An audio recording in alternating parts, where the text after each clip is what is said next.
Good afternoon, fellow ruminators. Welcome back to another session, Rumination with Andrew. Thank you so much for joining as we are about to discuss a very important topical matter.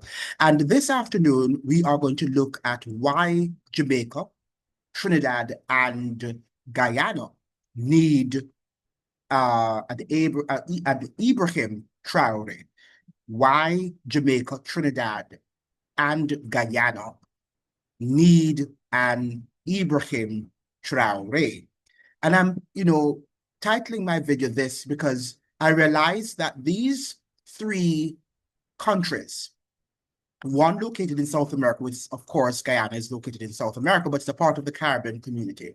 So we regard Guyana as a bona fide member of the Caribbean, even though geographically Guyana is located in South America. But these three countries, over the years, we understand that they have natural resources. Of course, Trinidad and Guyana have oil, petroleum. And I thought, for the likes of me during the early 2000s, when Trinidad was boasting about its oil profits and how lucrative oil was, that Trinidad would have developed the infrastructure to have allowed it to not having to refine its oil in other countries, but would have had all of the necessary equipment and the tools needed to be able to refine its oil and to sell it on the oil market. We are so dependent on foreign entities and foreign companies and foreign investors that how different is the landscape than during slavery? And that is why in the intellectual community, we call it neocolonialism, neo-slavery, neoliberalism, because it's slavery in a new name, it's liberalism in a new name. So when you hear about investors coming into your country and you think that they're coming there to improve on the economic lot of the people, it's not so.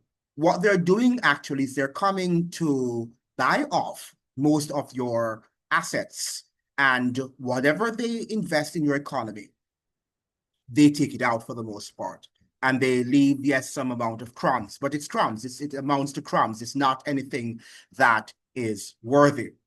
But we are seeing here the likes of the surgeons on the world scene of Ibrahim Traore, which has caught the imagination, which has sparked the imagination of many of our young people around the world, particularly those of us who call ourselves of African descent. We said that we're Black people.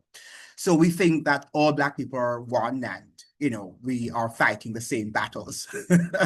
I don't know when we have ever been one people. We have never been one people. I think that Marcus Garvey, and that might have been part of his utopia, that he would have made us one aim, one destiny, and stuff like that. That is what Marcus Garvey intended. But I think that Marcus Garvey's vision, had we listened to him, perhaps it could have been at that time. We could have united if we had decided that we were going to unite under one economic infrastructure. But we didn't listen to him.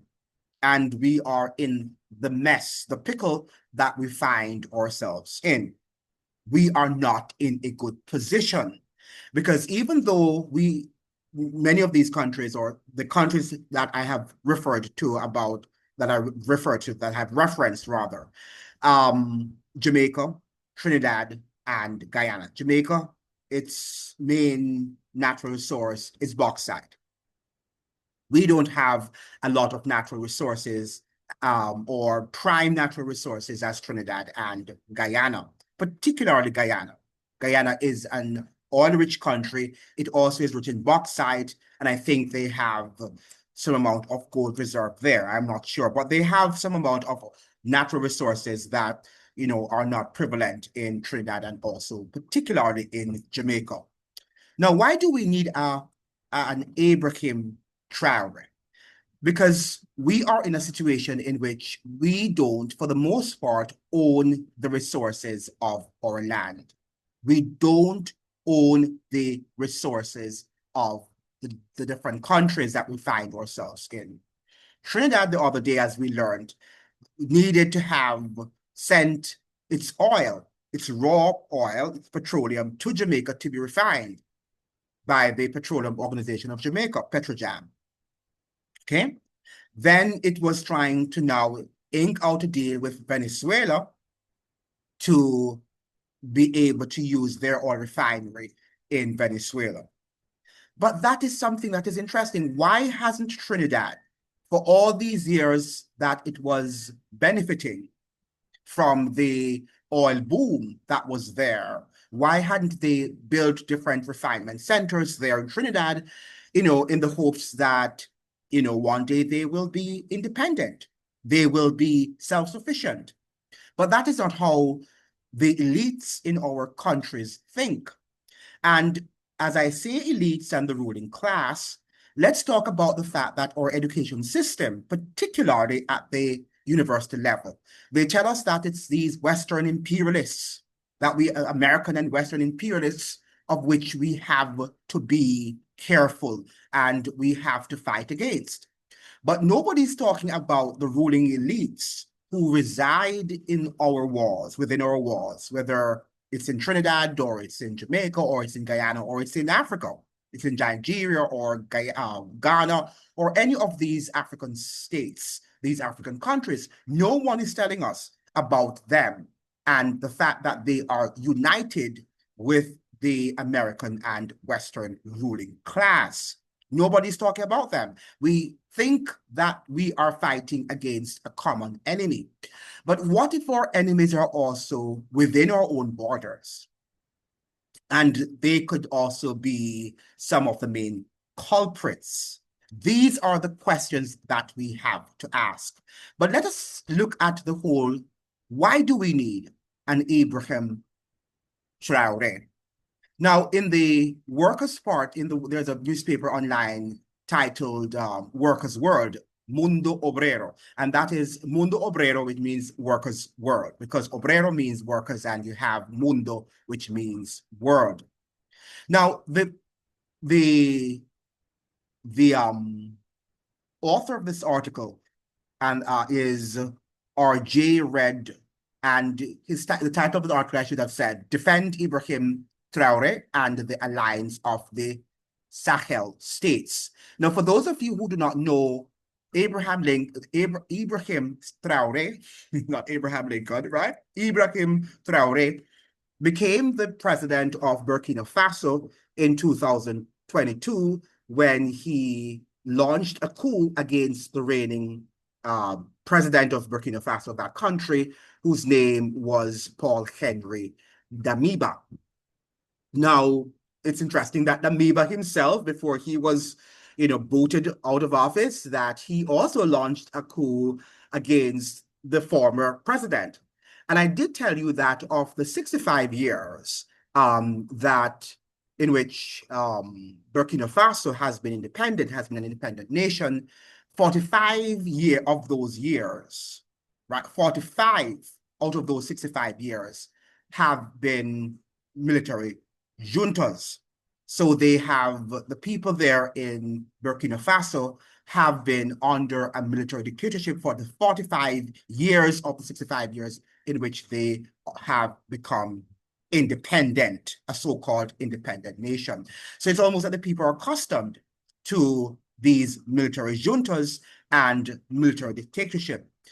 In fact, I understand because Ibrahim is so young, because he launched that coup when he was 34, and of course he was successful because he deposed Paul Henry Damiba and was able to occupy the seat as president of Burkina Faso.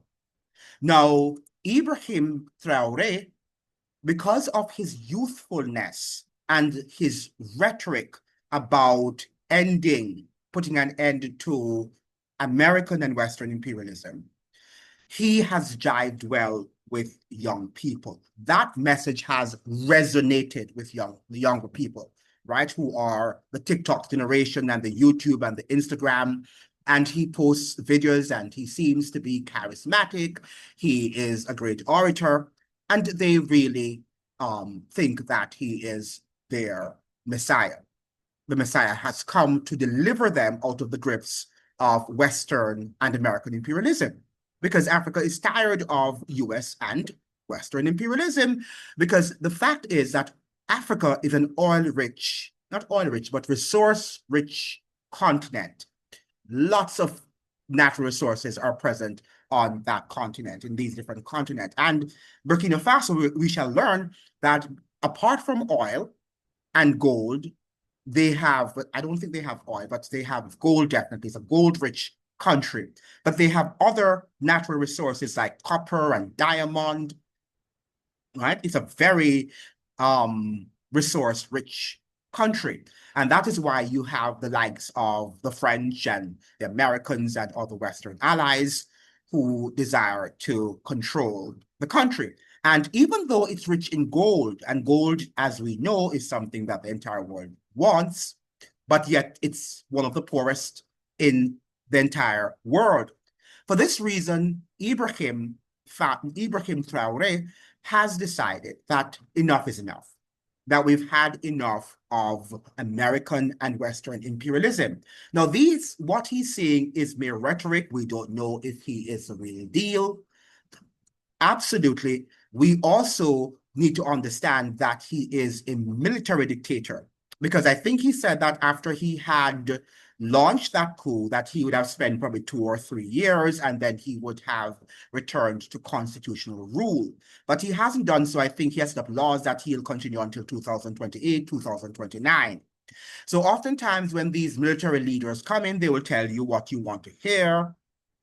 They're arresting the country, and then they will return it. But most of the times, it's never returned. You know, I was reading also in another African newspaper in which they were talking about Ibrahim Traore in terms of why has this young man caught so much of the world's attention? Why has he resonated with the minds, with people's, or different, people around the world?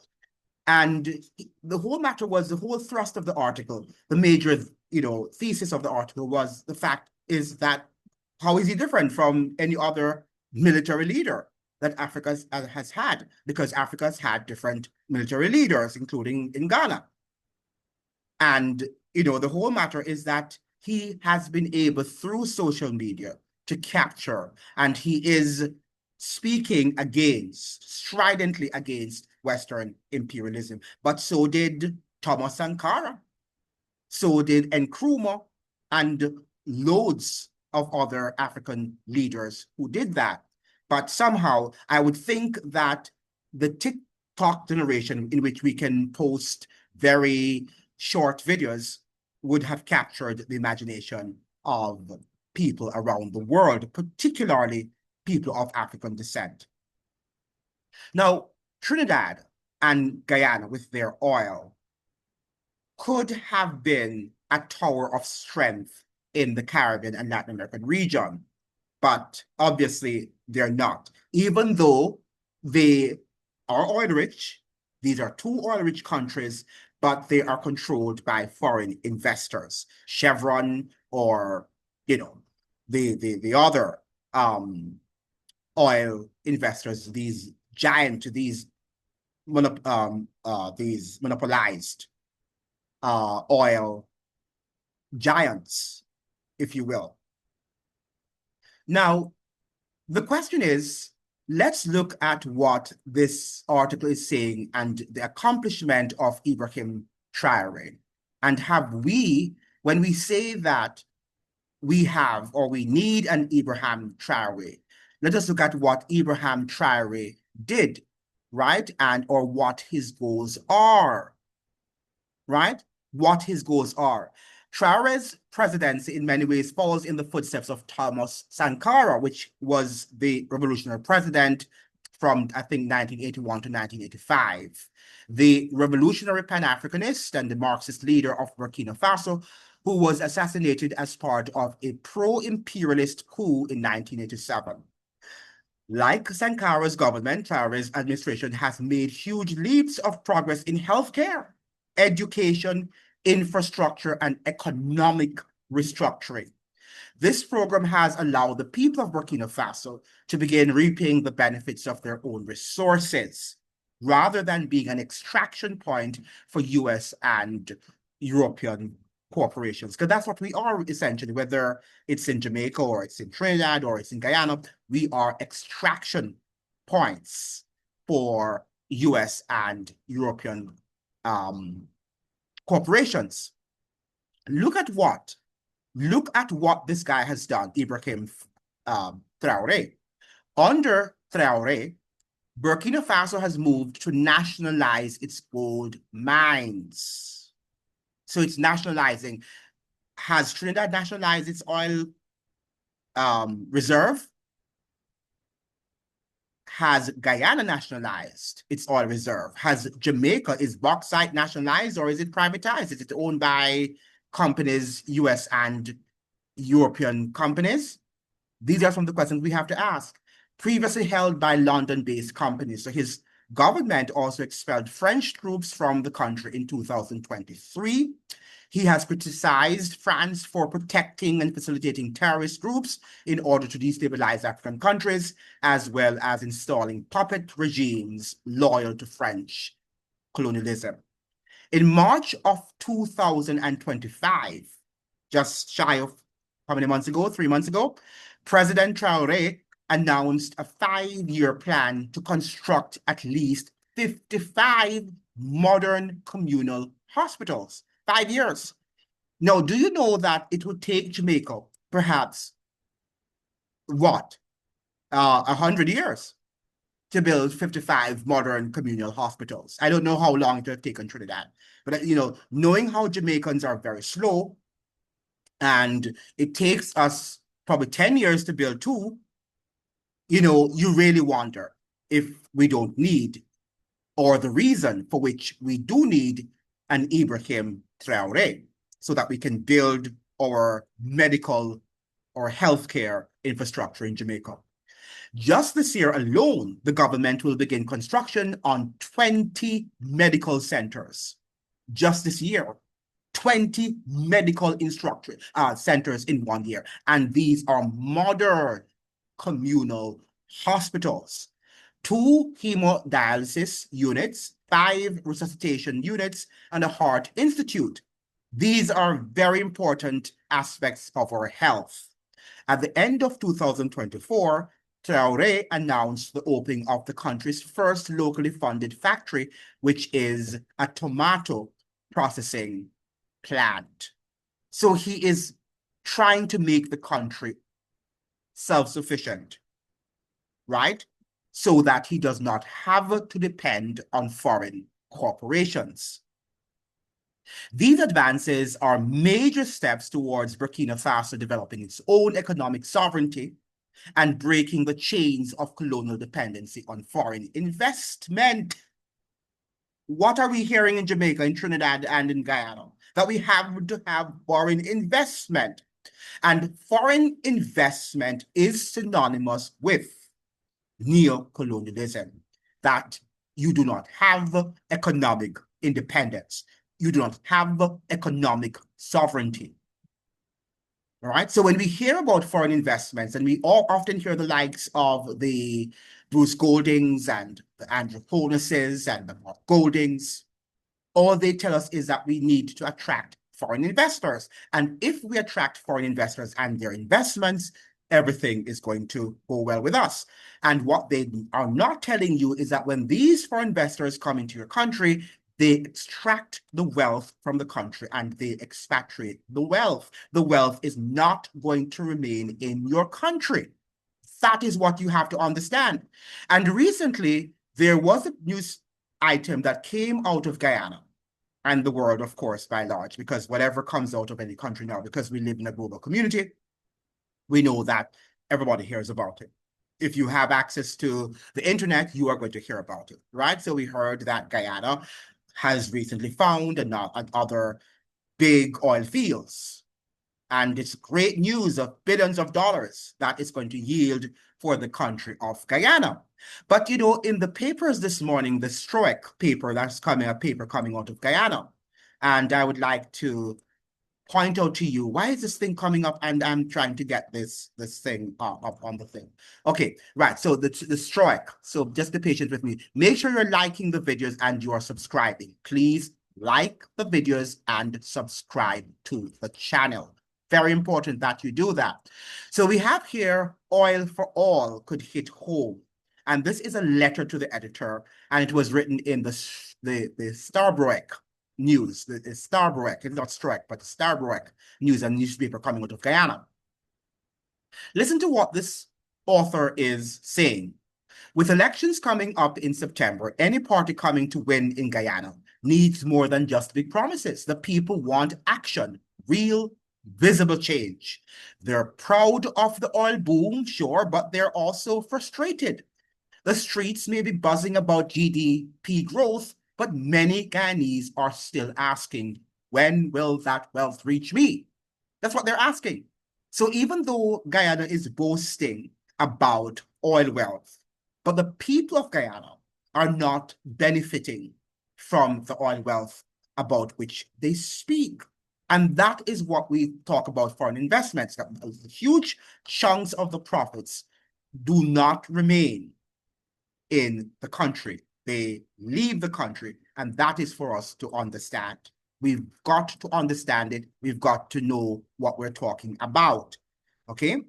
Now, that's where a message like oil for all could hit home. People want to see oil money put to work in ways they can feel, lower electricity bills, upgraded hospitals, as Ibrahim Traore is doing in Burkina Faso, affordable housing, cash support for families. It's not enough for the money to sit in a fund or pad government stats, because that's what they do. They just pad these government statistics and they say that this is what they've done, and they report to you, not letting you know that the government stats is just an aggregate, and it represents the macroeconomic stability, but macroeconomic stability does not talk about microeconomic stability.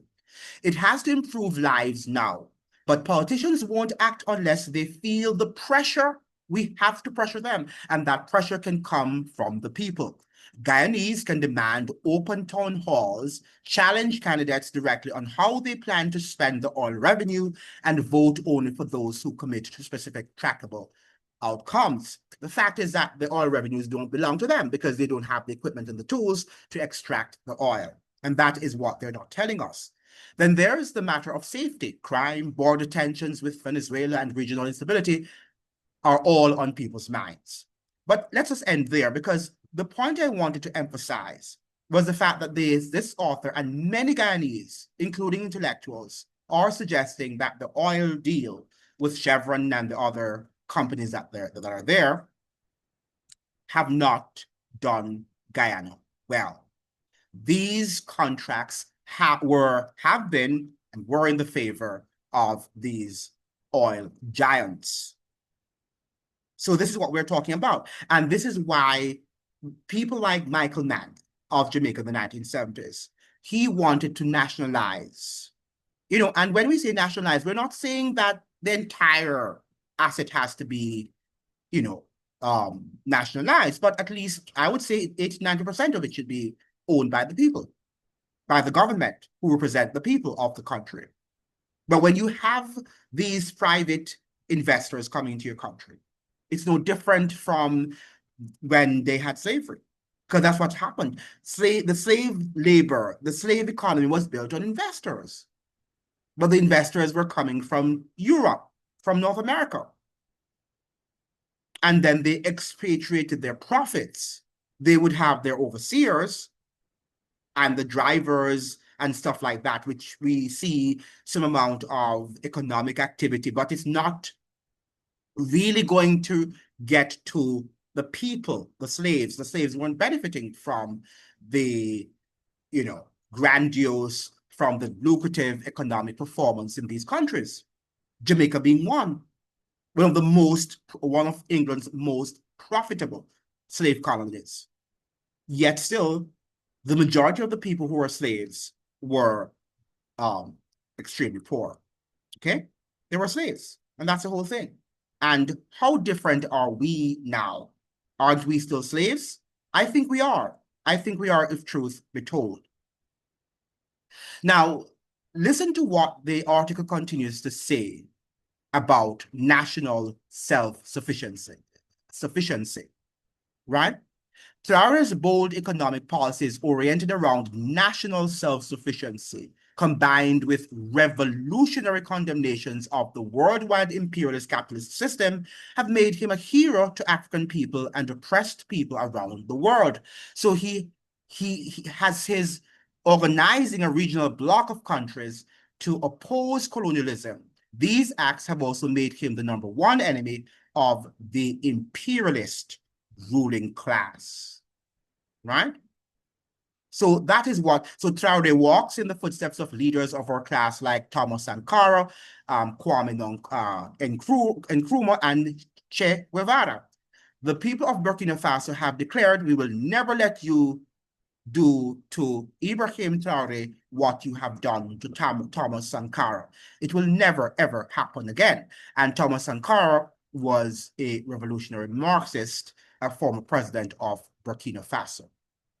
So I hope that you're getting the gist of why we need an Ibrahim Faso, which we don't have, because what essentially our countries have done, including Jamaica, is that we have privatized our major national assets, that which could have given us some amount of money. We have done that. We have done that.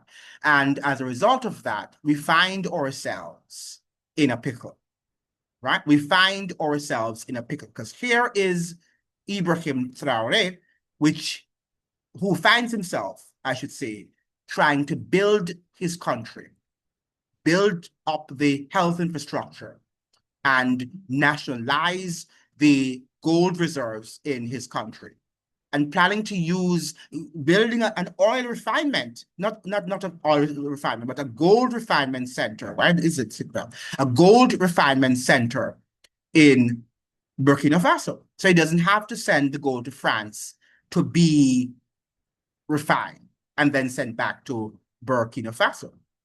All right. So another thing that we have in the Caribbean is that our leaders are old. They are of the old guard, whether they are the Kamla Bisisar, that's her name, Persad Bisisar, or the, I forgot the name of the president of Guyana. That is, wow, how did I forget his name? Irmad, is it let me just get his name here. You know who I'm talking. I'm sorry, the president of Guyana. Right, the president of Guyana. We do need these people, the Prime Minister of Jamaica, Andrew Holness. We do need these people to what? These people, well, except Andrew Holness and the president of Guyana, these are relatively young people still. I mean, they're still middle-aged men. But Kamala is an old guard, right? Because look at Ibrahim. Ibrahim Traoré is the youngest president globally, taking office at 36. So he's coming with a new perspective than the old guards would have. His administration has faced multiple coup attempts since he assumed power. Traoré has initiated radical reforms, including nationalizing gold mines and rejecting foreign financial aid. And those foreign financial aid include accepting assistance from the International Monetary Fund and the World Bank. Ibrahim Traoré has rejected any financial assistance from the IMF and the World Bank. But when you listen to Jamaicans, in Jamaica, somebody told me that Andrew Holness is there, Ibrahim Traoré. And I said, is that so? Are you for real? Do you think Andrew Holness desires to be an Ibrahim Traoré? And if Andrew Holness should transform himself into the likes of an Ibrahim Traoré tomorrow, I can tell you that the US military will be there tomorrow. And you'll be seeing a lot of tensions between both governments. And then you're going to blame Andrew Holness because he decides to challenge the United States. Because one of the things about the United States, when it sends out its news to the world, and because Jamaicans are not very intelligent for the most part, you are not going to understand. You can't decipher between propaganda and what is truth. So if CNN says that Andrew Holness is this and he's that, because the United States is retaliating because of his nationalizing or his not accepting the IMF program, that's the IMF structural adjustment program, then you're going to say, well, we want Andrew Holness out. Let's boot him out. Let's put Mark Golding in. And vice versa. If Mark Golding should do what Andrew Holness did or would have done, then you would do the same. And if it happened in Trinidad, if it's happened in Guyana. So the fact that we are allies of the United States is because we're doing what we're told. When you are an ally of a great empire, the likes of the United States, it means that you are doing what you are told to do. And that is exactly what Jamaicans are doing and what Jamaica is doing. And that's why we are an ally of the United States, because we just jump when they say jump. We would not want to nationalize our bauxite company. No, we can't. We wouldn't. Look at our water company. Electricity. We don't have access in Jamaica to our beaches. Even our ports are owned by foreigners, I think by the Chinese, right? So what sort of economic sovereignty does Jamaica have? And I'm sure, I don't know if the Trinidadian ports are owned by foreign investors too. The Trinidadians can tell me. I don't know. I mean, do the Trinidadians own their electric companies? Maybe they do. Is it still in the hands of the government? Or is it privately owned? What about your water? What about Guyana? Is your electric company, and I'm sure with the article that was written telling us that electricity is very high in Guyana, suggests that their company might also be privatized, might be privately run.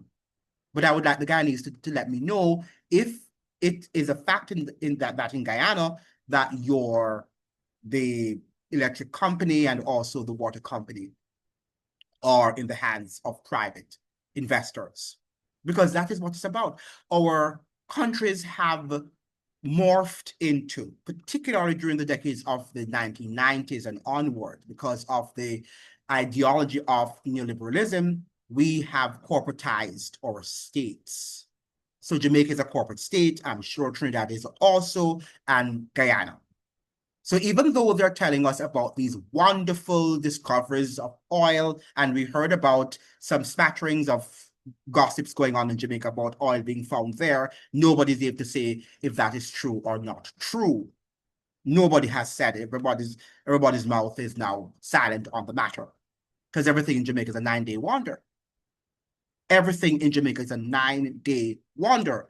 But if oil should be explored and discovered tomorrow in Jamaica, because we lack the equipment, because we don't own anything in Jamaica really, all our assets are owned by foreign companies and corporations, then we will not benefit. Again, a selected few would, and with the crumbs that they leave from the table, then Jamaicans would benefit. But it would not be of any great national development, right? And this is what Ibrahim is trying to do. Why have we tethered ourselves to the IMF and the World Bank and their concept of austerity and structural adjustment? Shock doctrine, that's what they call it, the shock doctrine, because that's what they do when they go there. They shock your economy. Why? Because they take away money. They steer away money that should have been going towards development into feeding their own pockets, into transferring it into their own pockets. So do you know that the wars that are being waged around the world, I am sure that with the IMF structural adjustment programs, that countries like Jamaica and Argentina and the other countries that the IMF has agreements with, I am sure that they get money for the wars, for the war machine in the United States and around the world, that they provide money. So can you imagine? Jamaicans are suffering. and the people in other countries who have to deal with these austerities. They're suffering, yet they're paying for wars to kill people. So that's what they do. All of this surplus that they're talking about is not surplus for Jamaica. It's surplus for the elites, for the ruling class. They are bilking everything out of the economy. They're sucking you dry, and you still can't understand that. And many people are saying, oh, you're talking nonsense, you're talking stupidness, you're talking bull, right? But what the government is saying and what these investors are suggesting to you is, credible information, right? It's credible information to you because you think that that is the way how life should be, that I should be a slave.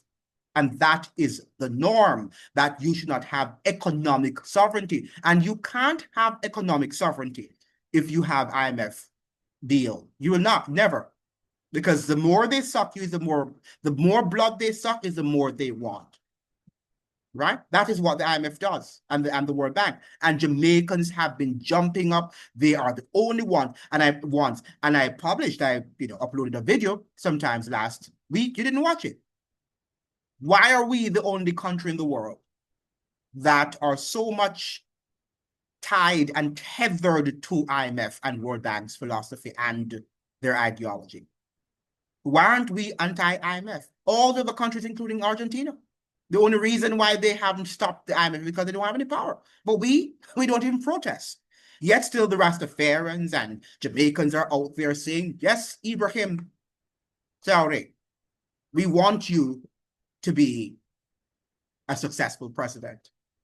Whilst they are sweating and building their sweat there in Kingston and doing their peaceful protest, why not protest against what the government is doing and what the IMF and the World Bank are doing in Jamaica and how they have totally ravished our economic sovereignty, right? And the same thing should be happening in Guyana. I'm not sure if the Guyanese have any deal with the IMF right now, right?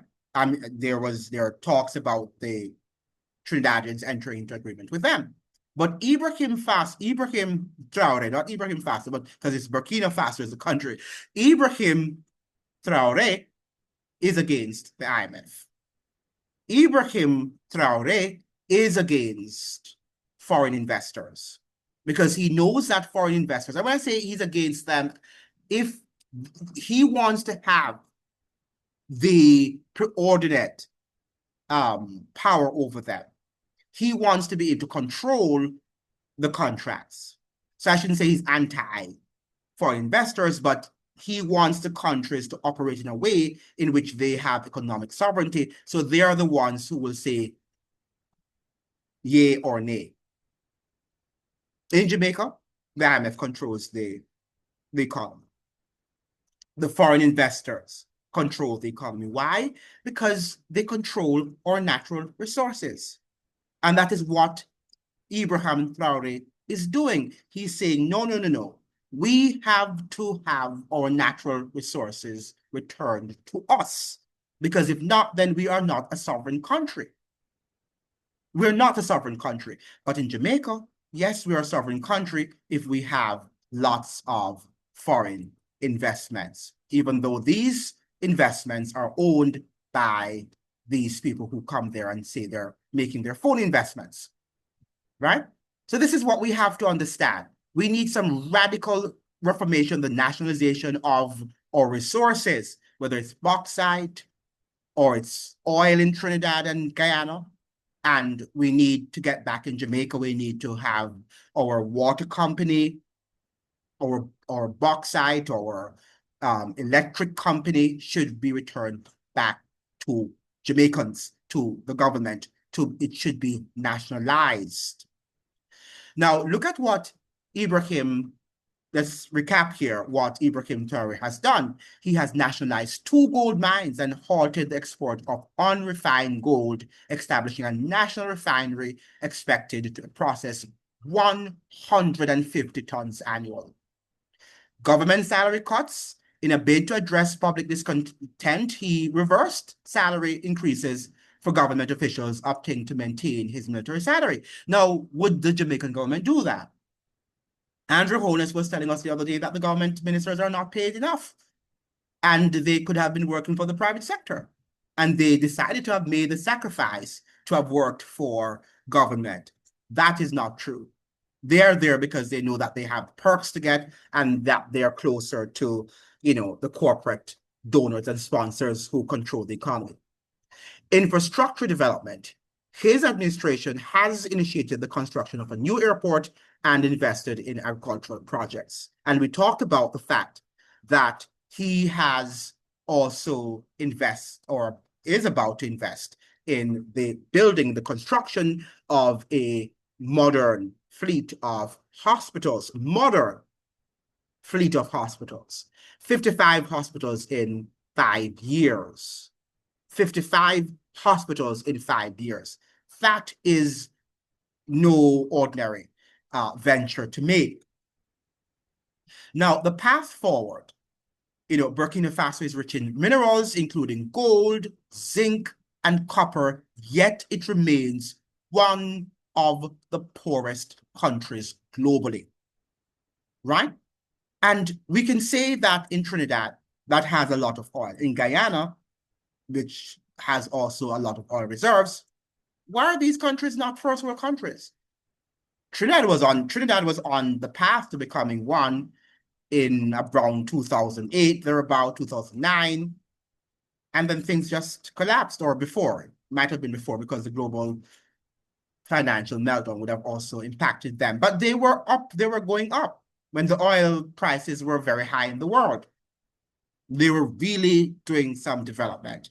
And I was hoping at the time that they would have, I thought they had even oil refinements in their country to refine their own oil. They should have several oil refinement centers there.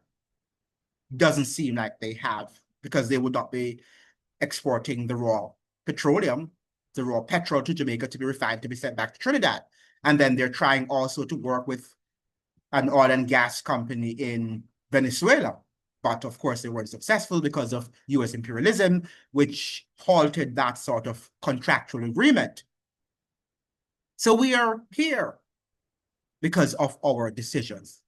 We have decided, along with our foreign elites, not the people of Trinidad, not the people of Guyana, not the people of Jamaica, the ruling class elites, the Jamaican ruling class, the Trinidadian ruling class, the Guyanese ruling class, all of these people have united unanimously with US and Western imperialism, because they benefit from such.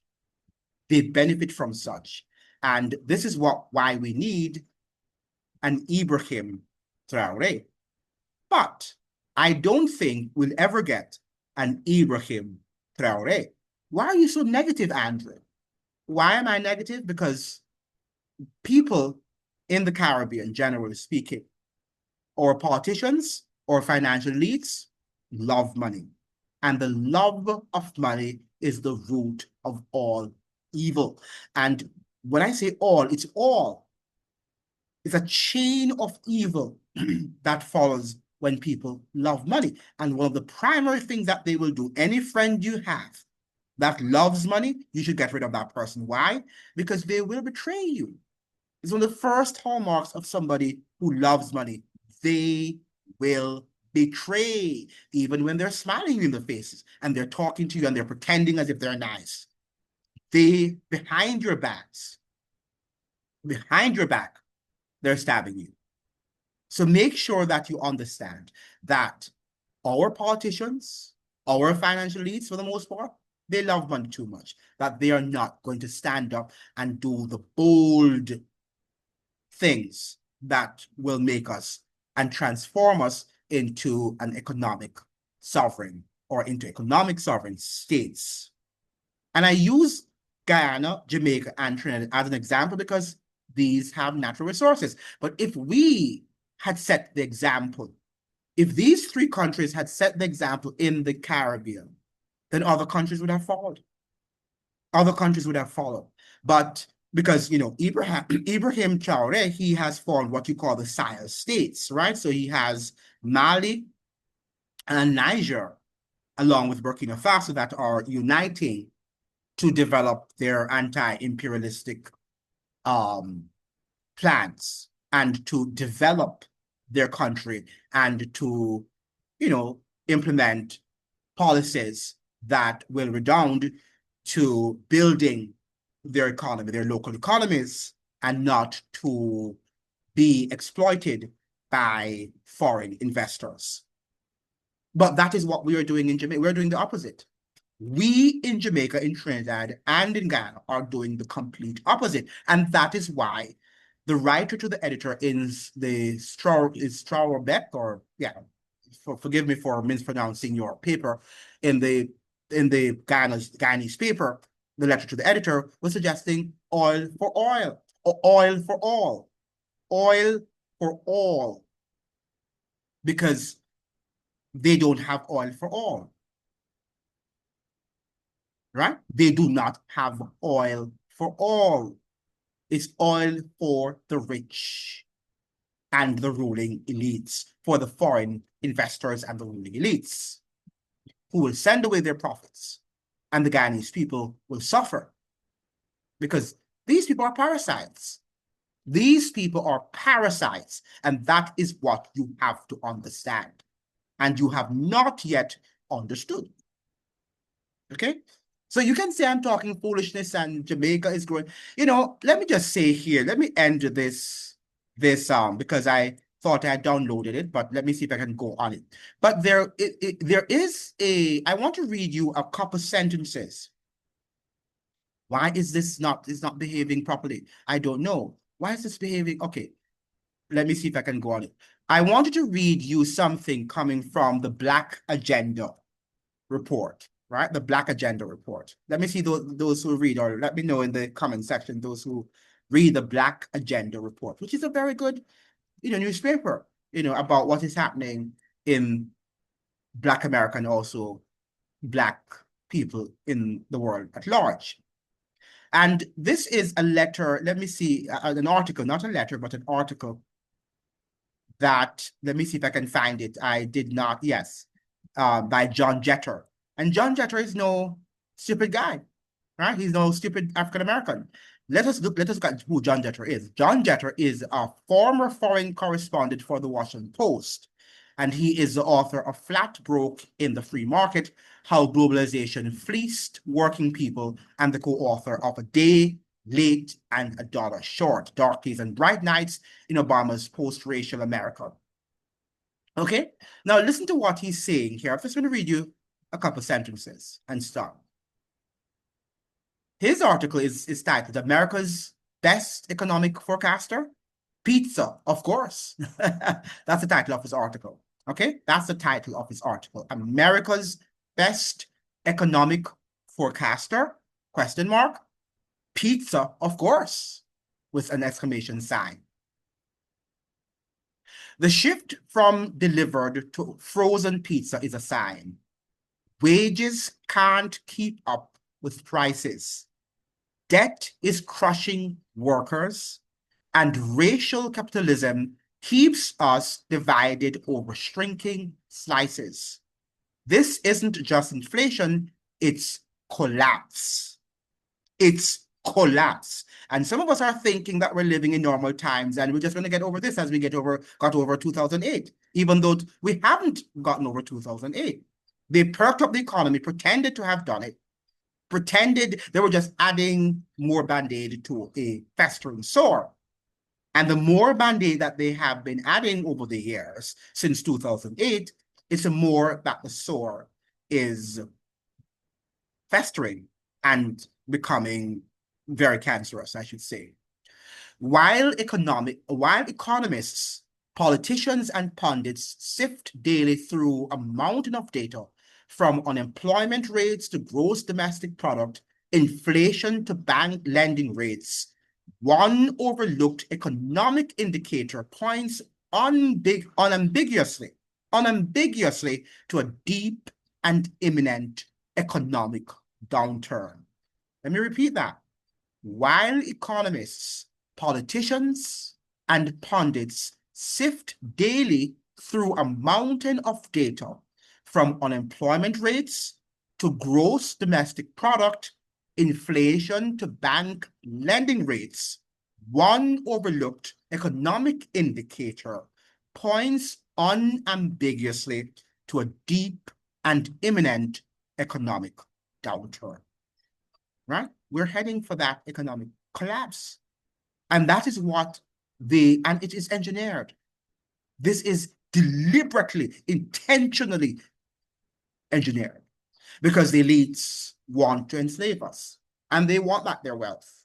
All of this, you are free and you think that you're free now so you can go and play your basketball and play your football and soccer. And everything is going to be all right. Because every little thing gonna be all right. And you sing your song and you dance and you party and you don't understand that what is coming is a total collapse and sending you right back, whether you're in America or you're in Europe. In fact, I was reading some articles coming out of Germany, coming out of England, in which they're suggesting that, particularly in England and Germany, that and the entire Western European countries, that they are now about to increase their military spending. And that means, just like what is happening in America, they're going to have austerity by cutting back a lot of the benefits that their populace are getting at the moment. Okay? In Europe. So when I hear Jamaicans, I can't talk about the Trinidadians, speaking about how glowing our economic future is, even though we are practicing all of our policies are antithetical to what Ibrahim Traore is doing as a means of developing and fostering economic sovereignty in Jamaica, in Burkina Faso, right? Everything we're doing is the complete opposite, is contrary to what Ibrahim Traore is doing in Burkina Faso. Yet we support him. We laud his efforts. And we think that he's going to save the African continent. And by extension, Jamaica, because Jamaicans yearn for Mama Africa. We want to go back. Hello, Mama Africa. We sing and we dance, right? As if that is going to help us, just calling the word Africa is going to magically transplant us into the land of milk and honey. Because we don't have brains to think. And that is what is the key ingredient here. And you don't hear anything coming out of the University of the West Indies. You don't hear anything coming out from Dr. Andre Horton and these people. What are they talking about in terms of how are we different? How are our policies different? The policies that are being implemented and being advocated in the Caribbean and Latin America for development, because Dr. Andre Horton always talks about what we can do and these glowing plans for development. And when they go into government, they can't implement them because they know that these are not practicable plans. They are not viable options, and they know that. But they still continue to tether themselves to empty and vacuous economic ideologies. But these things are simple. Simple. If you are going to be independent, you have to own a few things. You have to have some assets. And in Jamaica, what assets do we have that we say that we own?